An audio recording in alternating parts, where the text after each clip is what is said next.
안녕하세요. 최근 기가 막힌 경험을 한 남자입니다. 평소 저희 아버지께서 이곳에 올라오는 사연들을 종종 들으시면서 울고 웃고 하시더라고요. 뭐가 그렇게 재밌길래 매일같이 듣는 건가 궁금해서 저도 몇 번 들어봤었는데 웃긴 사연들부터 시작해서 감동적인 사연들, 화나는 사연들까지 다양한 이야기들이 있더라고요. 저처럼 젊은 사람을 비롯해서 저희 아버지 세대까지 사연을 보내시는 나이대도 다양하고요. 저도 여기에 올라오는 사연처럼 어디에 내놓기 부끄러운 이야기가 하나 있어요. 입 밖으로 내놓기 정말 쪽팔린 일이라 이렇게 익명 뒤에 숨어서 글을 끄적이고 있네요. 저는 어렸을 때부터 조용할 날이 없을 만큼 롤러코스터 같은 삶을 살았어요. 제가 기억도 없을 아주 어릴 때부터 부모 없이 보육원에서 자랐었어요. 하지만 15년 전 제가 중학교일 때 학생이 아닌 선생님한테 괴롭힘을 당하면서 점점 자신감도 잃어가고 학교가 가기 싫어졌었어요. 저를 3년 동안 지독히도 괴롭혔던 선생님은 바로 학생주임 선생님이셨어요. 제가 등교를 함과 동시에 학생주임 선생님의 괴롭힘이 시작됐어요. 이승철, 이리 와봐라. 용모가 왜 이리 불량하냐 너는? 저 넥타이도 잘 매고 명찰도 잘 차고 다니는데요. 머리도 잘났고요. 야, 너는 옷이 아니라 얼굴이 불량이야. 꺼무죽죽 해가지고 씻고 다니긴 하냐? 보육원에 물 안 나와? 나 이래서 부모 없는 게 티가 나는 거야. 좀 씻고 다녀라 자식아. 보육원에 물 나오는데요. 어제 저녁에도 씻었고 오늘 아침에도 씻었어요. 이게 선생님이 말하면 알겠습니다 하면 될 것이지. 뭐 그리 말이 많아. 너 보고 있으면 속이 답답하다. 아유, 야, 그냥 교실로 들어가라. 학생 주임 선생님은 이런 식으로 밑도 끝도 없이 보육원에서 지낸다고 무시를 하셨어요. 그리고 학교에서 물건을 잃어버리는 일이 생기면 저부터 의심하기 바쁘셨어요. 저희 반에 한 명이 학급비를 잃어버렸다고 울고 불고 난리도 아니었어요. 지나가던 학생 주임 선생님께서 애우는 소리를 듣고 저희 반으로 들어오더라고요. 자, 동작 그만. 다 자리에 앉아 빨리. 학급비를 잃어버렸다고? 도둑 맞은 거야? 어디에 놔뒀었는데? 가방이나 서랍장 잘 찾아본 거 맞아? 제가 분명히 집에서 나올 때 학급비를 가방 안에 넣고 왔는데 지금 찾아보니까 없어요. 야, 누구야? 누가 친구 학급비 훔쳤어? 이승철, 너 아냐? 선생님, 저 아니에요. 왜 저부터 의심하고 그러세요? 저는 제 자리 근처에도 안 갔어요. 화장실 갈 때 말고 일어난 적도 없는데 제가 어떻게 돈을 훔쳐요? 여기서 너 말고 이런 짓 할 애들이 어딨어? 부모님들한테 다 용돈 받을 텐데. 여기서 돈 없는 애 너밖에 없잖아. 매점 가고 싶어서 훔친 거 아니야? 하여튼 부모 없는 애들은 이래서 안 돼. 저 아니라니까요? 저 진짜 아니에요. 제 가방 뒤져보세요. 저 진짜 아니니까요. 학생 주임 선생님은 가방 뒤져보라는 제 말에 제자리로 와서 가방을 뒤집어 올리더니 제 책상 위로 가방을 털더라고요. 제 가방에 있던 짐들이 모두 책상으로 떨어진 그때 다른 반 애가 문을 열고 들어오더니 흰 봉투를 학급비 잃어버린 애한테 건네는 거예요. 야, 너가 방금 빌려준 책에 이거 있더라. 학급비라고 적혀있던데 너가 찾고 있을까봐 발견하자마자 왔어. 중요한 건데 잘 좀 챙겨라. 이게 왜 거기 있지? 아, 맞다. 내가 그냥 가방에 넣으면 구겨질까봐 교과서 안에 넣었었는데 깜빡했네. 진짜 고마워. 안 그래도 찾고 있었거든. 다른 반 친구와 학급비 잃어버린 친구의 대화에 다른 아이들이 일제히 저를 불쌍하다는 듯이 쳐다봤고 학생 주임 선생님은 제게 미안하다는 말도 없이 찾아서 다행이라면서 반을 나가더라고요. 자신의 실수로 이런 사단이 벌어졌는데 그 친구는 제게 미안하다는 말도 하지 않았어요. 그게 당연한 일이었고 이미 너무 익숙해서 묵묵히 가방에 제 물건들을 다시 담았어요. 저는 선생님의 무시로 인해 학교 친구들에게까지도 무시를 당하고 있었거든요. 선생님이든 친구들에게든 무시당하고 따돌림을 당하면서 30년 같은 3년을 보냈어요. 중학교 졸업하면서 다시는 학생 주임 선생님을 보지 않아도 된다는 생각에 너무 좋았어요. 고등학교도 일부러 중학교랑 최대한 멀리 떨어진 곳에 갔어요. 저를 아는 사람이 아무도 없는 고등학교에서 새 출발을 했어요. 친구도 새로 사귀면서 즐거운 학창 시절을 보내고 있을 때였어요. 여느 때처럼 학교에 가서 수업을 듣고 하교를 했는데 보육원 앞에 고급차가 하나 세워져 있더라고요. 또 한 명의 친구가 입양을 가나 혼잣말을 하면서 보육원에 있는 조그만 운동장 같은 마당을 가로질러 가고 있었는데 누군가 제 쪽으로 달려오더니 저를 껴안는 거예요. 승철아, 잘 지냈어? 우리 아들 너무 보고 싶었어. 엄마가 너무 늦었지? 늦게 와서 미안해. 엄마요? 진짜 엄마예요? 저희 엄마 맞아요? 왜 이제 왔어요? 저 왜 보육원에 버린 거예요? 왜 그린 거예요, 왜? 엄마가 미안해. 엄마도 잃어버린 줄 알았다가 얼마 전에 너가 여기 있다는 걸 알았어. 우리가 형편이 좋지 못했거든. 그래서 할머니가 우리 힘들까봐 보육원에 널 맡기셨던 것 같아.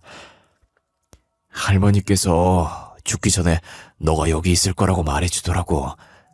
승철아, 우리가 정말 미안해.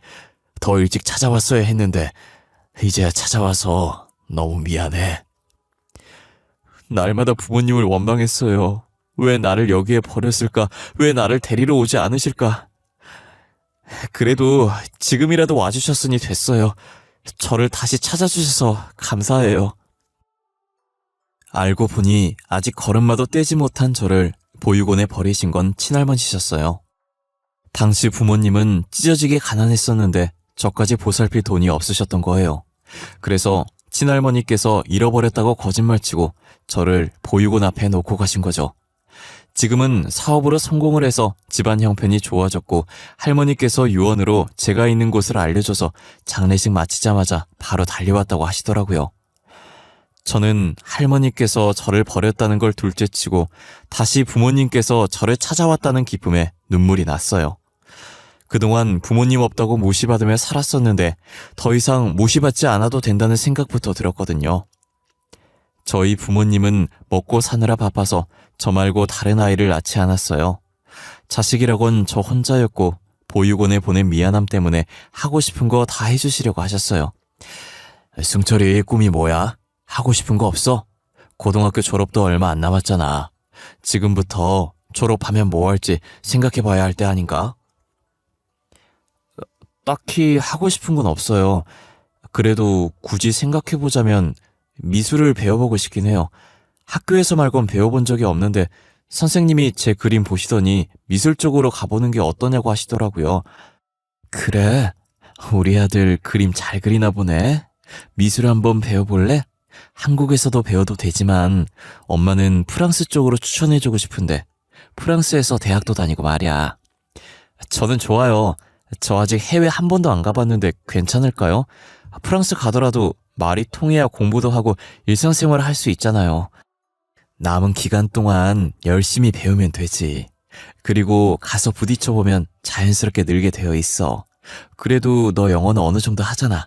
거기 사람들도 영어로 하면 알아들을걸? 그래도 영어랑 프랑스어는 다르죠. 프랑스어를 가면 프랑스어를 쓰는 게 예의죠. 그럼 가기 전에 프랑스어 배우자. 엄마가 당장 학원 등록해줄게. 저는 프랑스어 학원을 다니다가 어차피 가야 할 거 빨리 가자는 생각에 20살 되고 바로 군대에 갔어요. 그리고 전역하자마자 부모님의 지원을 받아 프랑스로 유학을 갔고 본격적으로 미술을 배우게 됐어요. 부모님께서 필요할 때마다 돈을 보내주셔서 프랑스에 있는 동안은 돈 걱정은 딱히 안 했던 것 같아요. 그렇게 6년의 유학 생활을 마치고 한국으로 돌아와 어느 미대에 교수로 재직하고 있었어요. 교수 생활한 지도 어느덧 4년을 향해 가고 있었고 어느 정도 나이가 차니 슬슬 결혼 얘기가 나오더라고요. 저희 부모님께서 신약 개발 회사를 운영하고 계신데 회사에서 마음에 드는 직원이 있었나 봐요. 저보고 결혼할 때 되지 않았냐면서 저한테 그 직원 얘기하려고 슬슬 시동을 거시더라고요. 승철이, 너 이제 32살 아니니?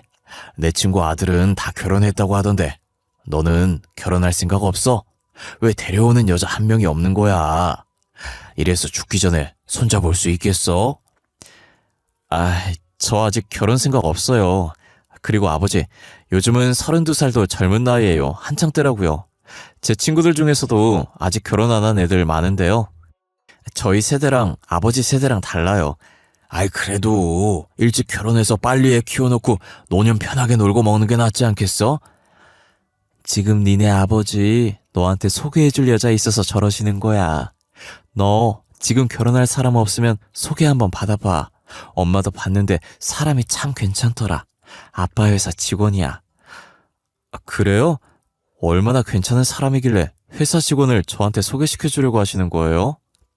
의대 졸업해서 우리 회사 팀장으로 일하고 있는데 일도 열심히 잘하고 능력도 좋아서 초고속 승진한 직원이거든. 우리가 1년 전부터 눈여겨보고 있는 직원인데 한번 만나봐 봐라, 응?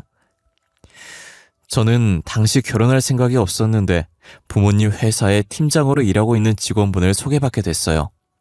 저도 직접 만나보니 저희 부모님이 왜 이렇게까지 며느리로 들이려고 하는지 알겠더라고요. 아무래도 자신이 일하는 회사 대표의 아들을 소개받으니 어색한지 손을 가만히 있지 못했었는데 제가 회사 다닐만 하냐고 하자 눈을 엄청 반짝이는 거예요.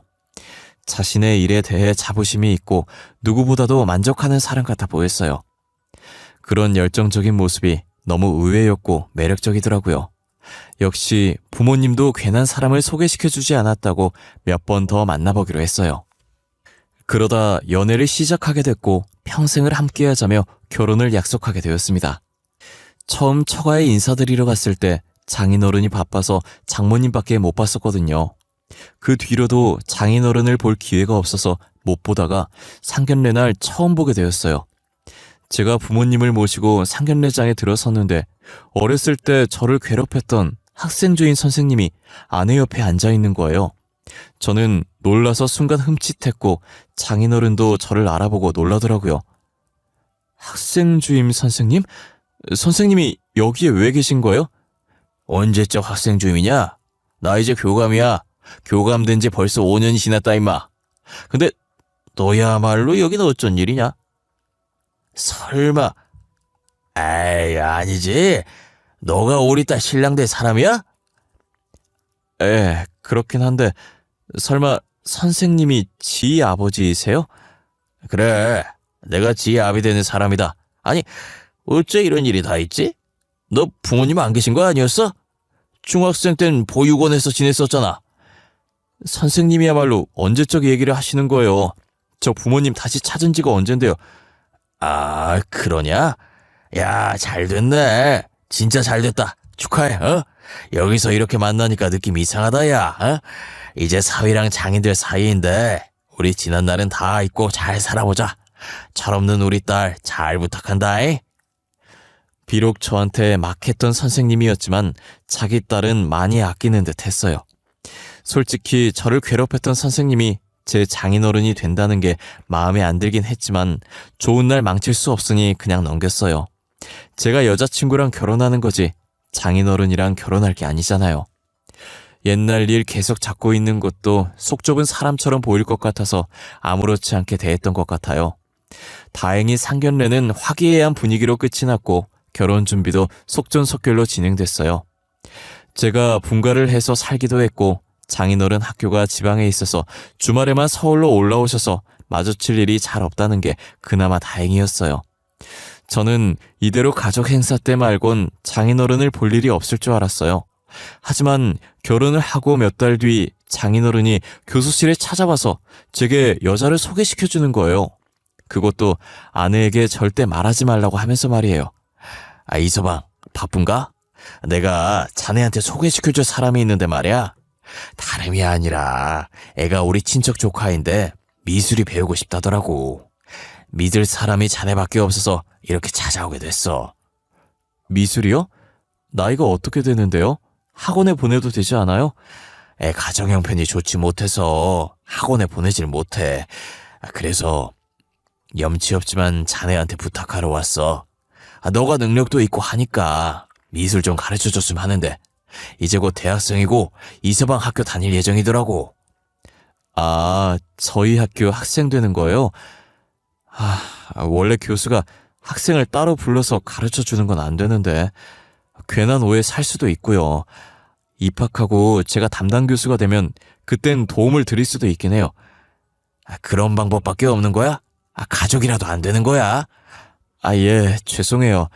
저도 위험을 감수하면서까지 가르쳐 주는 건 아닌 것 같아요. 일단 입학하고 제가 담당 교수로 배정되면 그때 조언도 해주고 많이 챙겨주도록 할게요. 그래? 고마워. 그리고 내가 조카 데리고 자네한테 왔다는 건 우리 딸한테 비밀이다. 바쁜 사람 붙잡아둬서 미안하고 추석 때 얼굴 보자. 나는 간다. 처음엔 저도 어찌할 방법이 없어서 장인어른과 장인어른의 조카를 돌려보냈어요. 아무리 가족이라고 해도 엄연히 저와는 모르는 사이인데 괜히 부탁 들어줬다가 제 교사 생활을 망칠 수 없잖아요. 그래도 다행이라고 해야 할지 입학하고 나서 보니 제가 조카의 담당 교수가 되었더라고요. 그래서 제가 가르쳐 줄 수 있는 선에서 아낌없이 가르쳐 줬어요. 어쩌다 보니 교수와 학생이 아닌 친척 사이로 사석에서 밥도 먹고 커피도 마시게 됐어요. 아무래도 공통 관심사가 미술이다 보니 저희의 대화는 보통 미술 얘기가 주였고 제가 직업병인 건지 계속 조카의 그림에 피드백을 해주고 있더라고요. 저는 다른 화가들의 전시회를 다니다 보면 대충 감이 온다고 전시회 가는 것을 추천해줬어요. 그 말을 하고 며칠 뒤 조카가 교수실에 들어와서 티켓 2장을 제게 내밀더라고요. 무슨 티켓인가 싶어서 받아들고 확인해보니 전시회 티켓인 거예요. 전시회 티켓? 이걸 왜 나한테 줘? 내가 전시회 다니면 좋다고 해서 예매한 거야? 잘했어. 친구들이랑 전시회 보다 보면 앞으로 어떻게 해야 할지 감이 올 거야. 아니요, 저 교수님이랑 보려고요. 교수님도 모든 화가의 그림을 다 보진 않았을 거 아니에요. 저분 그림 보신 적 있으세요? 없으시죠? 그러니까 저랑 같이 보러 가요. 이분 그림 본 적 없긴 하지. 그래 뭐 나도 요즘 새로운 그림법 연구하려는데 잘 됐네. 요즘 트렌드는 어떤지도 좀 확인할 겸 같이 가자. 전시회 몇 년 만에 보는 건지 모르겠네. 저는 조카가 준 티켓을 받아들고 같이 전시회장으로 향했어요. 5년 만에 전시회에 가봤는데 확실히 트렌드가 많이 바뀌어 있더라고요. 저는 정말 전시회 가서 딴 생각 안 하고 어떤 기법으로 그림을 그려볼까 하는 생각만 했던 것 같아요. 그날도 조카랑 그림 얘기만 엄청나게 한 것 같아요. 그렇게 전시회를 다 보고 집으로 돌아오니 아내가 씩씩거리면서 제 쪽으로 오더라고요. 그러더니 손에 들고 있는 사진을 제 얼굴에 던지는 거예요. 이 기집애 누구야? 당신 옆에 붙어있는 불려시 같은 애 누구냐고! 아니, 당신이 이 사진을 왜 들고 있어? 표정은 또 왜 그래? 그런 거 아니야. 당신이 생각하는 그런 거 아니야, 진짜. 당신, 나 못 믿어? 떡하니 이렇게 여자랑 다정하게 사진이 찍혔는데 내가 당신을 어떻게 믿어? 괜히 찔려서 이러는 거 보니까 진짜 이 기집애랑 뭐가 있긴 한가 보네. 결혼한 지 얼마나 됐다고 벌써 바람질이야? 당신 이런 사람이었어? 그래? 진짜 아니야. 당신이 오해하고 있는 거야. 절대 바람 같은 거 안 폈어. 나 진짜 맹세할 수 있어. 도대체 어디서 이런 사진을 받은 거야? 내 대학 동기가 전시회 갔다가 네 얼굴 보고 내 남편인 것 같다면서 찍어 보내줬다. 왜? 바른 대로 말해.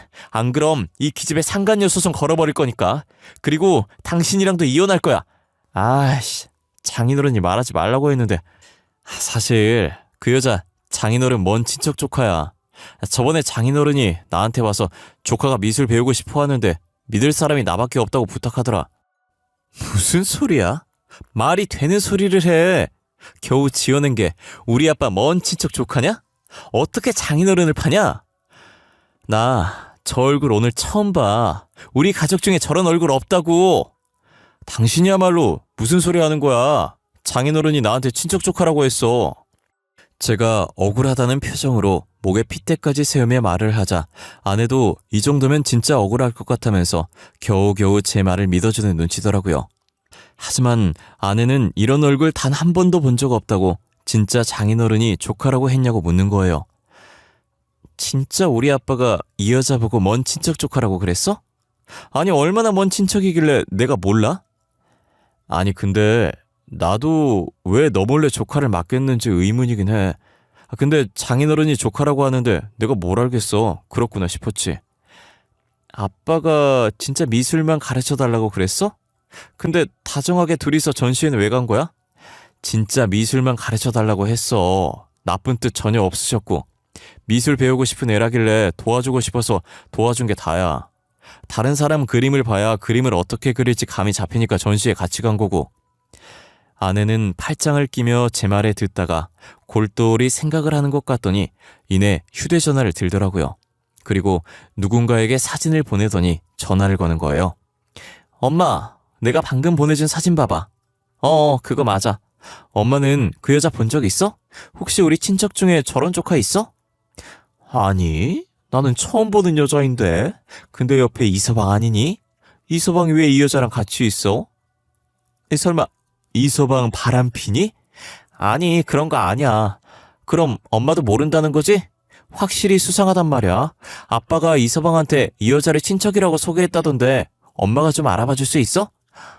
알겠어. 내가 이 여자 누군지 알아보고 나중에 다시 연락 줄게.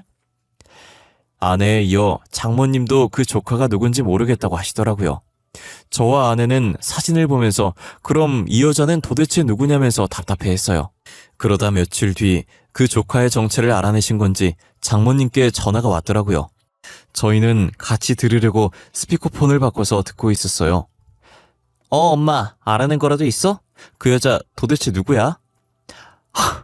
아이, 내가 너무 어처구니가 없어가지고 혹시나 몰라서 네 아빠 집에 왔을 때 몰래 지갑 뒤졌거든? 근데 지갑 안에 접어놓은 사진이 있는 거야. 그래서 펼쳐보니 그 여자랑 찍은 가족 사진이더라. 뭐? 가족 사진? 그게 무슨 소리야? 그럼 그 여자랑 아빠가 불륜이라는 거야? 아니, 그 기집애가 네 배다른 동생인가 봐. 내 나이 정도 되어 보이는 여자도 하나 있더라. 그 여자랑 바람났나 보지. 도대체 몇 년이나 우리를 속인 거야? 알고 보니 장인어른은 학교가 지방에 있어서 장모님과 결혼하고 쭉 주말 부부로 지내게 되었는데 서울에 살고 있는 장모님 몰래 지방에서 상간녀와 살면서 두 집 살림을 하고 있었어요. 한마디로 평일엔 상간녀와 있고 주말엔 장모님과 있었던 거예요. 장모님에게도 아내에게도 늘 한결같던 사람이라 아무 의심을 하지 않았던 겁니다. 이때까지 내가 그딴 놈이랑 살았다는 게 너무 치욕스러워. 내 인생이 너무 쪽팔려. 나 더 이상 네 아빠랑 같이 못 살아. 이혼할 거야. 이미 이혼할 거라고 네 아빠한테 말해놨어. 잘했어. 이혼해. 나도 아빠가 그런 사람인 줄 몰랐네. 정 떨어져 진짜. 그동안 우리한테 다정하게 대했던 거 다 연기였던 거야? 진짜 소름 끼쳐. 너 앞으로 다른 사람이 아버지 뭐 하시냐고 물으면 죽었다고 그래. 알겠지? 장모님은 황혼이혼을 선언하셨고 얼마 지나지 않아서 정말 황혼이혼을 하셨어요. 그 뒤로 장인어른은 저희에게 연락을 하지 않으셨고 저희도 장인어른 근황을 궁금해하지 않았어요. 저는 길고 길었던 장인어른과의 인연이 이대로 끝이 나는 줄 알았어요. 하지만 며칠 뒤에 아침 일찍 장인어른한테 연락이 온 거예요. 이서방, 내가 부탁이 있어서 전화했네. 지 몰래 우리 소연이 미술 계속 가르쳐주면 안 되겠나? 우리가 학생과 제자, 장인어른과 사이로 나눈 정이 얼마니? 응? 죄송해요. 저는 학생과 제자로서도 장인어른과 사위로서도 정이 전혀 없네요. 장인어른과 보낸 시간들 중에 좋았던 기억이 하나도 없어서 말이에요. 내가 부탁할 사람이 자네밖에 없어서 그래. 제발 우리 딸 미술 좀 가르쳐줘. 그 부탁 들어드리기 힘들 것 같아요. 아내 몰리면 더더욱이요. 저 다시는 아내한테 오해 살 일 하고 싶지 않아요. 이만 끊겠습니다. 장인어른이 저한테 왜 전화했나 했더니 자기 딸 교육을 계속 해달라고 전화를 한 거더라고요. 어쩜 사람이 염치가 저렇게 없는지 얼굴에 철판을 몇 개를 깔아야 저런 용기가 생길까요? 제가 장인어른과 무슨 정을 나눴다고 학창시절 얘기를 꺼내는지 모르겠어요. 역시 밟은 사람은 기억 못하고 밟힌 사람만 기억한다더니 그 말이 정확했어요. 자기가 제게 했던 짓을 기억하면 절대 저렇게 말 못할 거예요. 저는 너무 괘씸해서 장인어른한테 전화 왔었다고 아내에게 다 말해버렸어요. 아내는 제 말을 듣고 곧바로 전화를 걸었고 그 자리에서 장모님께 다 말했어요.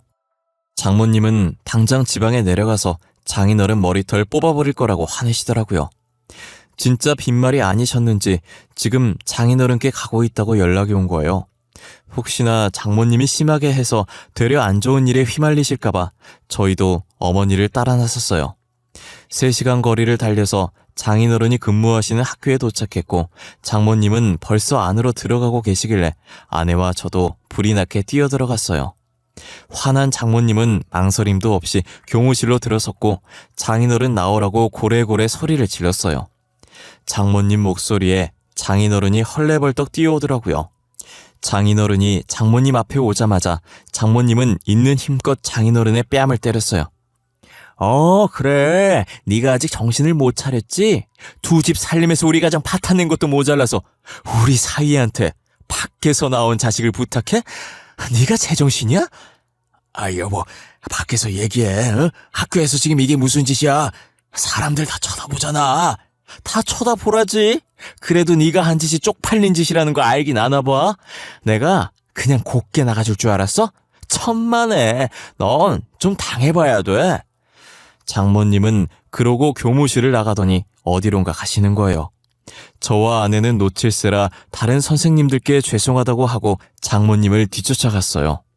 장모님이 도착한 곳은 다름 아닌 교장실이더라고요. 교장실 앞에서 심호흡 한 번 하시더니 그대로 문을 열고 들어가시는 거예요. 당연히 갑자기 들어온 장모님을 보고 교장 선생님께서 놀라셨고 장모님은 아랑곳하지 않고 교장 선생님 앞에 사진 2장을 펼쳐놓으셨어요. 그리고 주머니에서 종이 하나를 더 꺼내더니 같이 펼쳐놓는 거예요. 무례하게 말도 없이 들어와서 사진 2장이랑 가족관계 증명서 내미는 건 무슨 경우입니까? 잠시만, 이거 저희 교감 선생님 아닌가요? 이것도 교감 선생님. 이게 뭔가요? 안녕하세요, 교장 선생님. 제가 이 학교 교감 선생님 안사람 되는 사람입니다. 인사가 너무 늦었네요. 그리고 무례했다면 죄송합니다. 제가 급히 드릴 말씀이 있어서요. 교감 선생님 안사람이라뇨? 제가 알고 있는 사람과 전혀 다른 사람인데요? 그렇겠죠.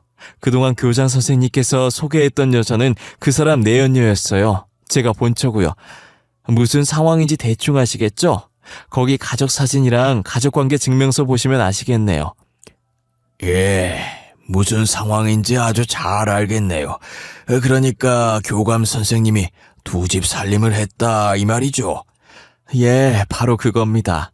과연 2집 살림을 하는 사람 밑에서 자라나는 새싹들이 뭘 보고 배울 게 있을까요? 이 사실이 알려지면 과연 학부모들이 가만히 있을까요? 학교 이미지는 어떻게 될까요? 그쵸.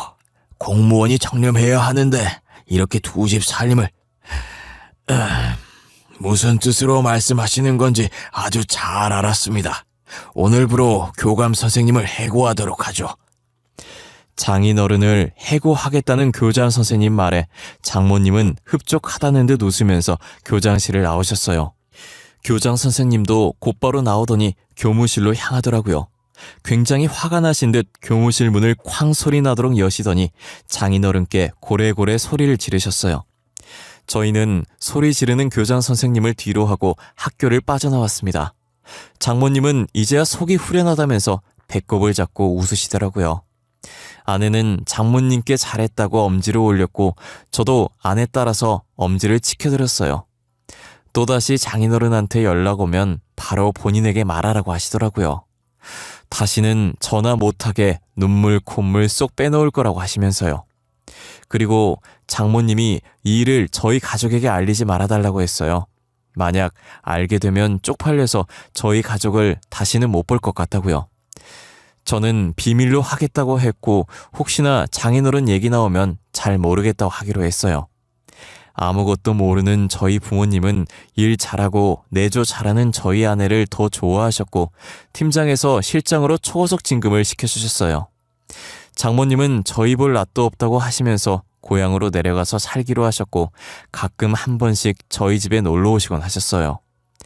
장인어른은 그 뒤로 더 이상 얼굴을 볼 수도 없었고 어떠한 소식도 들을 수 없었어요. 아무 소식도 안 듣는 게 저희 가족 입장에선 더 좋았어요. 저희는 장인어른이 없었던 사람인 것처럼 흔적을 지우고 살고 있어요.